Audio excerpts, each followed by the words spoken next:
आज सगळीकडे आर्टिफिशियल इंटेलिजन्सची चर्चा चालू आहे. जगभर त्यांनी धुमाकूळ घातलेला आहे. त्यामुळे नोकऱ्या जातील की काय याच्याविषयी प्रचंड मोठी चर्चा आहे. अनेकांच्या मनात प्रचंड कुतूहल आणि भीती ही दडलेली आहे. आणि आता तर आज एआय समिट चालू आहे भारतामध्ये. त्यामुळे त्याला महत्त्व आणखीन आलेलं आहे. म्हणजे भारताने आर्टिफिशियल इंटेलिजन्समध्ये खूप महत्त्वाचं पाऊल टाकलेलं आहे. असं आपल्याला सगळ्यांना वाटेल आणि मलाही तसंच वाटतंय. फक्त खरी परिस्थिती काय आहे? आपण कुठे आहोत? एआयचे आणखीन काय परिणाम होणार आहेत? अर्थात त्याच्यावरती खूप बोलण्यासारखं आहे, त्याच्यावरती मी वेगळं बोलीन. पण आज मुख्यत्वे करून भारताची स्थिती जगाच्या दृष्टीने आपण कुठे आहोत आणि काय केलं पाहिजे आपल्याला? हे सांगण्याकरता मी तुमच्यासमोर आहे. सध्या या समिटमध्ये 500 सत्र आहेत. 3000 वक्ते आहेत तिथे. हजारो, लाखो लोक ते ऐकतील. प्रचंड मोठ्या प्रमाणावर एआयच्या विषयी चर्चा होईल. वर्तमानपत्रात लेख येतील, त्याच्याविषयी भाषणं होतील आणि खूप मोठ्या प्रमाणावर त्याच्या एक लोकांमध्ये निदान त्याच्याविषयी एक कुतूहल हे जागं होईल. सॅम ऑल्टमन, ओपन एआयचा सॅम ऑल्टमन, सुंदर पिचाई म्हणजे Googleचा म्हणजे मुख्य तो येणार आहे. नंतर बिल गेट्स येणार आहे. इतर अनेक अतिशय मोठे लोक जगातले हे एआयच्या क्षेत्रातले येणार आहेत आणि त्या ठिकाणी चर्चा सत्र होतील, भाषणं होतील. त्यामुळे त्याला महत्त्व खूप आलेलं आहे. ही 4थी समिट आहे. म्हणजे पहिली इंग्लंडमध्ये झाली, मग नंतर फ्रान्समध्ये झाली, मग दक्षिण कोरियात झाली आणि यावर्षी भारतात होती. तर त्यामुळे त्याला महत्त्व खूप आलेलं आहे. पण आपण या जगामध्ये एआयच्या रेसमध्ये कुठे आहोत? तर जगातल्या खूप मोठ्या जर का कंपन्या बघितल्या, तर त्यातल्या बहुतांशी अमेरिकेत आहेत, काही युरोपमध्ये आहेत, उदाहरणार्थ फ्रान्समध्ये आहेत, काही चीनमध्ये आहेत. पण भारतामध्ये पहिल्या 15 ते 20 मोठ्या कंपन्यांमध्ये एकाही भारतीय कंपनीचं नाव नाही. ज्यांना अमेरिकेमध्ये आपण मॅग्निफिसंट 7 असं म्हटलं जातं. म्हणजे त्यामध्ये NVIDIA आहे, अल्फाबेट म्हणजे Googleची पेरेंट कंपनी. ज्याचं पुन्हा डीप माइंड नावाची एक कंपनी आहे, ज्याचं जेमिनी एक LLM म्हणजे लार्ज लँग्वेज मॉडेल आहे, जे ChatGPTशी कम्पीट करत असतं किंवा Grokशी किंवा Anthropicशी कॉम्पीट करत असतं. त्याचं ते म्हणजे अल्फाबेट ही कंपनी आहे. त्यानंतर Microsoft आहे, Amazon आहे, मेटा म्हणजेच Facebook. Facebookची पेरेंट कंपनी मेटा. त्या मेटानी नाव बदललंय कारण Facebookनी. नंतर ओपन एआय आणि Anthropic अशी ज्याला मॅग्निफिसंट 7 म्हणता येईल, अशा 7 मोठ्या कंपन्या आहेत. त्याचबरोबर Intel आहे, IBM आहे, Adobe आहे, Tesla आहे, Databricks आहे, Seagate आहे, Symbiotic Inc आहे, 11 लॅब्स आहे, सिंथेनी आहे. तर अशा अनेक कंपन्या आज आहेत. मुख्यत्वे करून अमेरिकेतल्या आहेत. फ्रान्समधली मिस्ट्राल एआय नावाची कंपनी खूप मोठी आहे त्या बाबतीत. चीनमधल्या डीपसीक आणि मिनिमॅक्स अशा 2 कंपन्या आहेत. म्हणजे एकंदरीत जगामध्ये आज खूप मोठ्या प्रमाणावर आर्टिफिशियल इंटेलिजन्सवर काम चालू आहे आणि या सगळ्या मल्टी बिलियन डॉलर्स आणि काही तर मल्टी ट्रिलियन डॉलर कंपन्या आहेत. NVIDIA तर 4.6 ते 5 ट्रिलियन डॉलरची कंपनी म्हणजे भारताच्या जीडीपी पेक्षा मोठी अशी. आता याच्यामध्ये ते प्रत्येकजण एआय मॉडेल्स बनवतात. जसं ChatGPT आहे.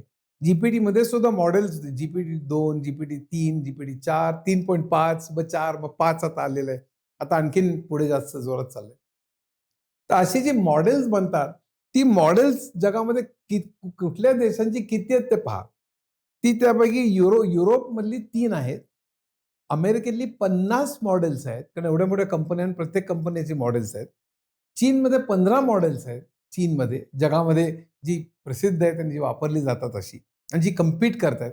भारतामध्ये 0 मॉडेल आहे. हे लक्षात ठेवा. ह्यामध्ये सगळ्यामध्ये आपल्याला जागवण्याची गरज आहे. ह्याचं कारण असं, की NVIDIAचं मार्केट कॅपिटलायझेशन जर का बघितलं आपण, तर तेच मुळी 4.6 टू 5 ट्रिलियन डॉलर्स आहे. म्हणजे भारताच्या जीडीपीपेक्षाही मोठं आहे. 5 वर्षानंतर NVIDIAचं एम असं आहे, की त्यांचा टर्नओव्हर म्हणजे त्यांची उलाढाल ही $1 ट्रिलियन होईल आणि भारताचा जो आयटी सेक्टर आहे, पूर्ण देशाचा आयटी सेक्टर आहे, तो 5 वर्षात 880 बिलियन 800 काहीतरी बिलियन डॉलर्स होईल असं आपलं स्वप्न आहे. म्हणजे 5 वर्षात आपण जे $800 बिलियन संपूर्ण देशाचं करू, त्याच्यापेक्षा दीडपट, सव्वापट ही एका कंपनी NVIDIAचं असेल. असं त्यांचं ध्येय आहे. बाकी सगळ्या कंपन्या जर का आपण जोडल्या तर अमेरिकेचं किती मोठं होईल, तर युरोपचं किती मोठं होईल, चीनचं किती मोठं होईल, हा भाग वेगळा. आपण खरोखरच खूप मागे आहोत असं मला वाटतं. ही टीका करण्याकरता मी सांगत नाहीये. हे म्हणजे आपल्याला काय करायला पाहिजे अजून, हे सांगण्याकरता सांगतोय. अ, यामध्ये भारतीय कंपन्यांचा जर का विचार केला तर 40-45 वर्षांचा आपल्या भारतीय कंपन्यांना अनुभव आहे. ते TCS असेल, Infosys असेल, Wipro असेल, अनेक मोठमोठ्या उत्कृष्ट कंपन्या आहेत. त्यातली लीडरशिप चांगली आहे. त्यांनी भारताकरता प्रचंड मोठं फॉरेन एक्सचेंज मिळवलं ही खरी गोष्ट आहे आणि अतिशय मोठं काम केलंय त्यांनी. पण या सगळ्या कंपन्यांनी एक सगळ्यात महत्त्वाचा भाग असा, की आपण कुठलंही प्रॉडक्ट बनवलेलं नाही. फार कमी प्रॉडक्ट्स आहेत. एखादा बँकिंगमध्ये असेल, तर आपण प्रॉडक्ट बनवलेलं नाही. मागे मी एक टाइम्स ऑफ इंडियामध्ये त्याच्याविषयी लेखही लिहिला होता. काय असतं, की प्रॉडक्ट बनवण्याकरता तुम्हाला इन्व्हेस्टमेंट खूप करावी लागते. म्हणजे SAP सारखा प्रॉडक्ट लिहायचा असेल, तर तुम्हाला सगळ्या त्या प्रोसेसेस कशा असतात, पर्चेसिंगच्या, सेल्सच्या, या सगळ्या प्रोसेसेसमध्ये अमेरिकेत कशा असतात, युरोपमध्ये कशा असतात, फ्रान्समध्ये कशा असतात, एशियात कशा असतात, जपानमध्ये, कारण प्रत्येकामध्ये फरक असतो. त्या सगळ्या शिकून आपल्याला एक जनरलाइज प्रॉडक्ट बनवावं लागतं. तरीसुद्धा त्याच्यावर बरंच मॉडिफिकेशन करावे लागतात. SAP म्हणा, Oracle म्हणा, कुठेही प्रॉडक्ट म्हटलं, की ते मॉडिफाय करून ते इम्प्लिमेंट करावं लागतं. त्याकरता SAPचे बरेच एनालिस्ट आणि लोक लागतात, कन्सल्टंट्स. पण ते प्रॉडक्ट बनवायला तुम्हाला ते बिझनेस नॉलेज असावं लागतं. आणि त्याकरता भरपूर लोकं लागतात. भरपूर अकाउंटंट, भरपूर कॉस्ट अकाउंटंट, भरपूर प्रोडक्शन प्लॅनर्स वगैरे असे सगळे शेकडो लोकं लागतात आणि ते मग ते डिझाइन करतात. हे सगळं भारतात बसून इकडल्या सगळ्या सिस्टम्स आपल्याला इमॅजिन करता येत नाही. त्यामुळे तुम्हाला बऱ्याच वेळा अमेरिकेत, युरोप, जपानमध्ये ऑफिसेस खोलावे लागतात. तिथे लोक रिक्रूट करावे लागतात. मोठमोठे भल्याबऱ्या पगाराचे. त्यामुळे इन्व्हेस्टमेंट लागते. तर भारताच्या ज्या कंपनीची वाढ झाली आणि मी त्याला साक्षी होतो, कारण मीच त्यात पहिली 20 वर्ष CEO किंवा मॅनेजिंग डायरेक्टर म्हणून काम केलेलं आहे बऱ्याच मोठ्या कंपन्यात. तर यामुळे आम्ही सुरुवात केली पहिल्यांदा माणसं पाठवून. त्याला बॉडी शॉपिंग म्हणायचो किंवा ऑनलाईन ऑन साइट सर्व्हिसेस म्हणायचो. त्यानंतर मग ऑफशोर सुरू झालं. इंटरनेट आलं. 90च्या दशकामध्ये मी ऑफशोर, त्यामुळे मग आपली सॉफ्टवेअर सेंटर्स तयार झाली. ग्लोबल कॅपॅबिलिटी सेंटर्स तयार झाली. मग ती हैदराबाद, पुणे, बंगलोर, दिल्ली, चेन्नई अशी सगळी सेंटर्स निघाली आणि काम भारतातनं व्हायला लागलं. पण त्यानंतर आपण तरीसुद्धा तुम्ही आम्हाला सांगा कसं काय करायचं ते आम्ही तुम्हाला करून देतो. इथपर्यंतच आपण राहिलो. आणि हेडकाउंट वरती आपलं बिलिंग व्हायचं. संपूर्ण मग पुढे पूर्ण प्रोजेक्टवर व्हायला लागलं. आपण थोडं moving up the value chain झालो. प्रोजेक्ट मॅनेज करायला लागलो. टेक्निकल आर्किटेक्चरमध्ये भाग घ्यायला लागलो. आपण जास्त जास्त वरती जात गेलो. पण प्रॉडक्ट आपण कुठलाही तयार केलाय जो जगावर राज्य करेल, असं मात्र आपण केलं नाही. म्हणजे SAP घ्या, Oracle घ्या, Microsoft Windows घ्या किंवा Adobe घ्या किंवा कुठलाही तुम्ही आतापर्यंत शेकडो प्रॉडक्ट्स आतापर्यंत आहेत. Android आहे किंवा Facebook आहे किंवा Google आहे. म्हणजे अनेक प्रॉडक्ट्स जे आहेत, अ, ते एआयचे ChatGPT आहे, Gemini आहे, Grok आहे. आपण कुठलाही प्रॉडक्ट तयार केलेलं नाही भारताने आत्तापर्यंत, की जो प्रॉडक्ट जगावरती राज्य करेल आणि भारताला त्यामुळे खऱ्या अर्थाने आयटी सुपर पॉवर आपण म्हणू शकू, असं काही झालेलं नाहीये. आणि ते मला सगळ्यात महत्त्वाचं वाटतं. म्हणजे उदाहरणार्थ Anthropicनी परवा एक त्यांचं प्रॉडक्टचं व्हर्जन अनाउन्स केलं आणि त्यामुळे सगळ्या जगातले शेअर्स कोसळले. भारतातले स्टॉक स्टॉक मार्केट 1000 ने पडलं.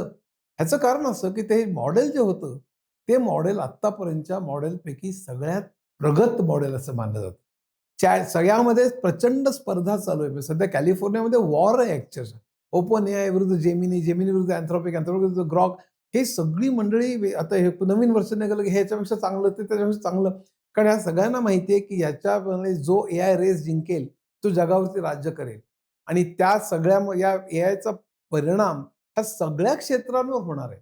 म्हणजे शिक्षण, आरोग्य, प्रवास, पर्यटन, एंटरटेनमेंट आणि कुठलंही क्षेत्र बघा, वकिली बघा, जर्नलिझम बघा, सगळ्या क्षेत्रांमध्ये प्रचंड मोठ्या प्रमाणावर प्रभाव आर्टिफिशियल इंटेलिजन्स टाकणार आहे. आणि त्यामुळे अनेक लोकांच्या नोकऱ्या धोक्यात येणार आहेत. म्हणजे त्यात 2 हे आहेत. एका म्हणण्याप्रमाणे काही होणार नाही. इंडस्ट्रियल 4 रेव्होल्यूशन झालं. इंडस्ट्री 1.0, 2.0, 3.0, 4.0. इंडस्ट्री 1.0 म्हणजे इंडस्ट्रियल रेव्होल्यूशन. इंडस्ट्री 2.0 म्हणजे 1910-20च्या सुमाराला मास प्रोडक्शन फोर्ड मोटर्स आल्या. इंडस्ट्री 3.0 1960 सालामध्ये कॉम्प्युटर्स आले, चिप्स आल्या. आणि तरी सुद्धा त्यामध्ये मग अनेक दशकं गेली. 60चं मेनफ्रेमचं, 70 मिनी कॉम्प्युटर, 80 पर्सनल कॉम्प्युटरचं, 90 इंटरनेटचं, 2000 मोबाईल कॉम्प्युटिंगचं. पण इंडस्ट्री 4.0 जेव्हा 2013 साली हॅनोव्हरमध्ये अनाउन्स झाली, त्यामध्ये artificial intelligence, cloud computing, 5G, blockchain, त्यानंतर augmented virtual reality, IoT, IIoT, big data अशी अनेक तंत्रज्ञान एकत्र आली आणि त्यात आर्टिफिशियल इंटेलिजन्स सगळ्यात पुढे होतं. त्याचवेळी deep learning, machine learning, deep learning, machine learning पूर्वीच सुरू झालं होतं. पण डीप लर्निंग निघालं, इमेज रिकॉग्निशन सुरू झाली आणि त्याच्यातनं प्रचंड मोठं एआयच्या विषयी एक वादळ सुरू झालं. पण 2017 साली जेव्हा आपल्या Googleनी जेव्हा attention is all you need नावाचा एक पेपर लिहिला आणि त्यातून लार्ज लँग्वेज मॉडेल निर्माण झालं आणि त्याच्यामधनं ChatGPT, Grok वगैरे सगळी जी निघाली मॉडेल्स, ती त्यातनं निर्माण झाली आणि तेव्हा खऱ्या अर्थाने क्रांती व्हायला सुरुवात झाली असं मला वाटतं. 2022 साली जेव्हा ChatGPT आलं, तेव्हा लोकं खाडकन जागे झाले. DeepSeek जेव्हा आलं, तेव्हा भारत जागा झाला. म्हणजे 2024 साली. पण त्याच्या अगोदर एआयमध्ये कित्येक लोकांनी भरपूर इन्व्हेस्टमेंट केली होती, भरपूर रिसर्च केला होता. त्यावेळी आपण काही करत नव्हतो. आपल्या कंपन्या फक्त तुम्ही सांगा आम्हाला काय करायचं, आम्ही करून देऊ, असं म्हणत होत्या. म्हणून आपण या ठिकाणी खूप मागे पडलेलो आहोत. आणि आता या कंपन्यांना भीती वाटते, की ही सगळी जर आली तर आपले प्रोग्रामर्स आपण रिक्रूट करतो त्याचं करायचं काय? कोडर्स करतो, टेस्टर्स करतो, हे सगळे जातील आता उद्या. आणि तीच भीती इतरही क्षेत्रात वाटते आहे म्हणून प्रचंड प्रमाणात वेगवेगळ्या क्षेत्रातल्या कंपन्यांचे जॉब शेअर मार्केट पडलं. आता उद्या प्रत्यक्ष काय होईल? काहीच जॉब जाणार नाही. जसे पहिल्या इंडस्ट्रियल रिव्होल्यूशन्समध्ये वाटलं होतं जॉब जातील, पण जेवढे जॉब्स गेले तेवढेच निर्माण झाले. पण आता मात्र तसं होईल असं वाटत नाही. एका अंदाजाप्रमाणे 0 काही फरक पडणार नाही. एका अंदाजाप्रमाणे 65% फरक पडेल. मला स्वतःला असं वाटतं एक 20% वगैरे जॉब जातील. पुढच्या आता ताबडतोब नाही, पण पुढच्या काही वर्षांमध्ये. पण उरलेल्यांचं स्वरूप मात्र चिकार बदलेल. त्यामुळे आपण अतिशय सावध राहायला पाहिजे. एआय हे अतिशय लाईटली घेता कामा नये. खूप मोठी खळबळ माजवणारं हे तंत्रज्ञान आहे असं मला स्वतःला वाटतं. पण घाबरून जाता कामा नये. आपण ते स्वीकारलं पाहिजे, त्यात शिकलं पाहिजे. पण हे आपण आपल्या कंपन्यांनी एआयची डिव्हिजन काढली, पण यामध्ये प्रॉडक्ट्स निर्माण केले नाहीत म्हणून आपण त्यात मागे राहिलो. आता भारताने गेल्या वर्षी 2,000 कोटी रुपये फक्त एआयसाठी दिले होते. पण ते पण आपण त्यातले 500 कोटी रुपये आपण वापरलेच नाहीत. म्हणून यावर्षी 1,000 कोटीच रुपये आपण अलोकेट केलेले आहेत एआयसाठी. म्हणजे किती अ, आपण मागे आहोत बघा. नीती आयोगाने 5 वर्षात 10,200 कोटी आम्ही खर्च करू, असं पुन्हा या अलीकडल्या पेपरमध्ये सांगितलेलं आहे. ह्याच्या उलट ओपन एआयने $10 बिलियन म्हणजे साधारण 90,000 कोटी रुपये एका कंपनीने 90,000 कोटी रुपये आपण 5 वर्षात 10,200 कोटी रुपये म्हणतोय. तर ओपन एआयने 90,000 कोटी, मायक्रोसॉफ्टनी 1.17 म्हणजे 1.17 लाख कोटी रुपये म्हणजे $13 बिलियन खर्च केलेले आहेत. तर इतक्या मोठ्या प्रमाणावर खर्च चाललेला आहे आणि आपण त्याकडे खूप दुर्लक्ष करतोय असं मला स्वतःला वाटतं. याची कारणं अशी आहेत, की तुम्ही जर का बघाल तर एक एक विशेष सर्कल आहे. शिक्षण जसं वाढेल, तसंच तुमचं सायन्स अँड टेक्नॉलॉजी मधलं रस वाढेल, तसंच तुमचं R&D मधली इन्व्हेस्टमेंट वाढेल, तसंच तुमच्या पेटंट्स तुमच्या नावावर होतील. तसंच पण ते एकदा पेटंट झाले, की तुमचे प्रॉडक्ट्स निर्माण होतील. प्रॉडक्ट्स झाले, की ते इम्प्लिमेंटेशन आणि प्रॉडक्ट निर्माण करण्याकरता रोजगार वाढेल आणि यामध्ये रोजगार वाढला, की पुन्हा तुमच्याकडे हातात पैसा जास्त खेळेल. हातात पैसा खेळला, की तुमची डिमांड वाढेल. डिमांड वाढली, की मग इन्व्हेस्टमेंट वाढेल. इन्व्हेस्टमेंट वाढली, की पुन्हा रोजगार वाढेल आणि हे चक्र सुरू होईल आणि भारताची अर्थव्यवस्था खऱ्या अर्थाने वरती येईल. पण आपल्याकडे तेच नाही. याच्याकडे ह्या सगळ्यामध्ये शिक्षण, R&D आणि पेटंट इथेच आपण बऱ्याच प्रमाणात मार खाल्लेला आहे. तुम्हाला शिक्षणाची गोष्ट सांगतो. सरकार शिक्षणावर जेवढे खर्च करतं, ते जर का टक्केवारी जी-डी-पीची टक्केवारी जर का धरली, तर स्वीडन आणि ऑस्ट्रेलियामध्ये 7.2%, लक्झेंबर्ग, आयर्लंड आणि हंगेरी 7.2%, फिनलंड, बेल्जियम 6.5%, ब्राझील 5.6%, रशियाचं खूपच मोठं आहे, चायना 4%, साऊथ आफ्रिका 6%, भारत मात्र 2.7%. जी-डी-पीच्या आपण फक्त शिक्षणात 2.7% खर्च करतो. मग आपण पुढे कसं जाणार? हा त्यात खूप मोठा प्रश्न आहे. जागतिक जर का सरासरी धरली, ग्लोबल एव्हरेज, की जी-डी-पीच्या तुम्ही किती टक्के खर्च करता शिक्षणावर? तर ग्लोबल एव्हरेज 4.77% आहे. लॅटिन अमेरिकेत सुद्धा, लॅटिन अमेरिका की युरोप, अमेरिका जरा प्रगत नाहीये. तर आपल्याला कसं म्हणजे ब्राझील तर ब्रिक्स मधला देश आहे. तर लॅटिन अमेरिकेचा एव्हरेज 5.70% आहे. सब सहारन आफ्रिका म्हणजे आफ्रिकेतले मागासलेले देश, तिथे सुद्धा 4.6% आहे. आणि भारतामध्ये मात्र आपण 2.7% खर्च करतो. त्यात सुद्धा मग करप्शन, त्यात सुद्धा मग अनेक शाळा बंद पडणं, त्यात शाळेमध्ये शिक्षक नसणं आणि असे बरेच प्रश्न आहेत. त्यामुळे त्यात आपल्याला शिरायला नको. पण हे सगळं मुळातच आपली ज्याला इकोसिस्टम म्हणतात. शिक्षण, आर-एन-डी, पेटंट म्हणजे अमेरिकन युनिव्हर्सिटीमध्ये कसं जे वातावरण असतं, संपूर्ण रिसर्चचं, एकमेकांना प्रोत्साहन तिथलं, हे वातावरण आपल्याकडे नसण्याचं कारण आपण फक्त परीक्षेच्या मागे, त्याच्या मागे कसं तरी करून जॉब मिळवणं आणि त्यात सुद्धा परीक्षेतले गोंधळ वगैरे त्यात न बोललेलं बरं. आता असे आर-एन-डी जर का तुम्ही बघितलं, रिसर्च अँड डेव्हलपमेंटवरती आपण किती खर्च करतो. तर स्वीडन जी-डी-पीच्या पुन्हा किती टक्के? हां, आपलं बघा. स्वीडनमध्ये 3.6%, जपानमध्ये 3.4%, स्वित्झर्लंड आणि बेल्जियममध्ये 3.3%, यूकेमध्ये 2.7%, जर्मनीमध्ये 3.13%, यूएसएमध्ये 3.5%, तैवानमध्ये 4.2%, चीनमध्ये 2.7% आणि भारतामध्ये 0.7% म्हणजे 1% कमी. कसे आपण पुढे जाणार? हा त्याच्यामध्ये सगळ्यात मोठा प्रश्न आहे. पण त्या ठिकाणी जगातल्या 2,000 कंपन्या घेतल्या त्यांनी. प्रायव्हेट कंपन्या, की ज्या आर-एन-डीमध्ये खर्च करतात. त्या 2,000 कंपन्यांमध्ये कुठल्या देशाचा काय नंबर आहेत बघा. त्यातल्या अ, अमेरिकेमध्ये 550 कंपन्या आहेत. चीनमध्ये 350 कंपन्या आहेत. युरोपमध्ये 350 कंपन्या आहेत. जपानमध्ये 150 कंपन्या आहेत आणि भारतामध्ये 17 कंपन्या आहेत. आणि या 17 कंपन्यांमध्ये सुद्धा टाटा ग्रुप आहे, तो 60% खर्च करतो त्यात. आणि त्या 60% सुद्धा ऑटोसाठी खर्च करतो. ऑटोमध्ये मात्र टाटाने बरीच मजल मारलेली आहे, आपल्याला माहिती आहे. अगदी अभिमान वाटावा अशी आहे. पण मुख्य म्हणजे आपण एकंदरीतच आर-एन-डीवरती कमी खर्च करतो. त्यात आय-टीवरती, त्याच्यामध्ये कॉम्प्युटरवरती, त्याच्यामध्ये एआयवरती तर आणखीनच प्रचंड कमी खर्च करतो. मला असं वाटतं, की हे आपण डोळे उघडून आपण बघायला पाहिजे ह्याच्याकडे, की आपण एआय रेस कशी जिंकणार आहोत. कारण उद्याच्या जगात जो एआय रेस जिंकेल, तो अक्षरशः जगावर राज्य करेल असं म्हटलं जातं. म्हणूनच एवढ्या सगळ्या कंपन्या जीव घेणे सध्या सिलिकॉन व्हॅलीमध्ये चक्क वॉर चालू आहे. म्हणजे मला दर महिन्यात जावं लागायचं म्हणजे सांता क्लारा आणि सॅन होजेमध्ये ऑफिसेस असायची. दर तिथे मला माहिती आहे तिथे त्या क्षणाला प्रचंड वॉर चालू आहे तिथे. म्हणजे अक्षरशः तिथल्या गल्लीबोळात चर्चा चालू असणार. आणि तिकडली माणसं पळवणं चालू आहे. म्हणजे मेटा उदाहरण तुम्ही खूप उशिरा जागं झालं आणि त्यांना वाटलं की Google पुढे चाललेलं आहे, ओपन एआय पुढे चाललेलं आहे. आपण काही ते केलं पाहिजे म्हणून. पण त्यांनी माणसं इकडनं-तिकडनं पळवायला सुरुवात केली आणि जॉइनिंग बोनस त्यांनी $100 मिलियन म्हणजे ₹900 कोटी जॉइनिंग बोनस एकाला दिला, दुसऱ्याला ₹2500 कोटी जॉइनिंग बोनस दिला. फक्त इकडनं उठून तिकडे येऊन बैस. पुढचं salary, profit sharing, stock option वेगळेच पुन्हा. म्हणजे इतकं युद्ध प्रचंड चालू आहे आणि आपण आत्ता जागे होतो असं मला वाटतं. पण तरी वाईट नाही. आत्ता तरी आपण जागे झालेलो आहोत. ह्याच्यात वाईट नाही. तर या सगळ्यामध्ये आता मग एवढ्यात पेटंट्स आपल्याकडे किती आर-एन-डीवरती खर्च आपण कमी करतो. मग पेटंट्स आपल्याला किती आपण फाईल करतो. तर 2023चा माझ्याकडे डेटा आहे, पण आत्ताचा सुद्धा फार काही आपण नाहीये. चीननी सगळ्यात जास्त आघाडी मारलेली आहे. चीन 16.8 लाख पेटंट्स त्याने अप्लाय केली. भारताच्या 25 पट. अमेरिकेने 5.2 लाख ही पेटंट्स हे केली. जपानने 4.14 लाख पेटंट्स फाईल केली. अ, साऊथ कोरियानी 2.88 लाख पेटंट्स फाईल केली. जर्मनीने 1.33 लाख म्हणजे आपल्या तरी दुप्पट आणि भारताने 68,000 पेटंट्स फक्त फाईल केली. तेच आपण म्हणजे थोडक्यात शिक्षण, आर-एन-डी, पेटंट्स आणि त्यामुळे प्रॉडक्ट्स नसल्यामुळे त्यामुळे एकंदरीतच आपण आपलं आय-टी सेक्टर मागे पडणं म्हणजे आपल्याला 40-45 वर्षाचा हे आहे. मला स्वतःला काय वाटतं याच्यामध्ये, की प्रॉडक्टमध्ये म्हणतो तेवढं सोपं नसतं. मला पूर्ण कल्पना आहे. मगाशी मी एस-ए-पीचं उदाहरण दिलं.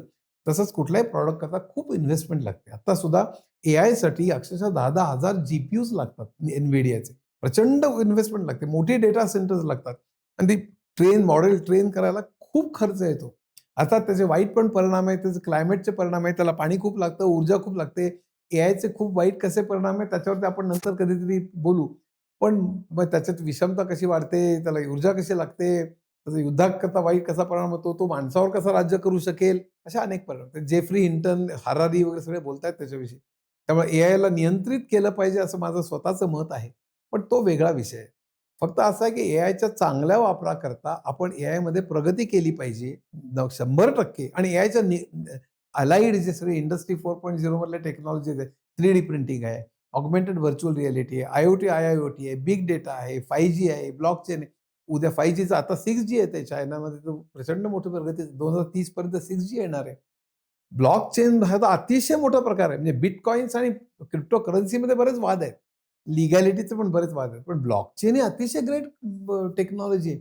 आणि या सगळ्या टेक्नॉलॉजीजमध्ये सुद्धा आपण एआय सोडून कारण या सगळ्यांचा पुन्हा एआयशी संबंध आहे. एआय सोडून याही तंत्रज्ञानात आपण बरीच प्रगती केली पाहिजे. प्रचंड संशोधन केलं पाहिजे. पण ते जरी नाही झालं, तरी एक पत्र आपण करू शकतो, की निदान एआय प्रॉडक्ट्स आपल्या ह्याच्यात वापरायचे कसे? म्हणजे बँकिंगमध्ये एआय वापरून आपण सुधारायचं कसं? आपल्या कारखान्यात एआय वापरून सुधारायचं कसं? किंवा इंडस्ट्री 4.0 वापरून सुधारायचं कसं? किंवा कुठल्या अकाउंटिंग फर्ममध्ये सुधारायचं कसं? किंवा कुठल्याही रिटेलमध्ये किंवा डिस्ट्रिब्युशनमध्ये किंवा सप्लाय चेनमध्ये कसं? किंवा एंटरटेनमेंटमध्ये.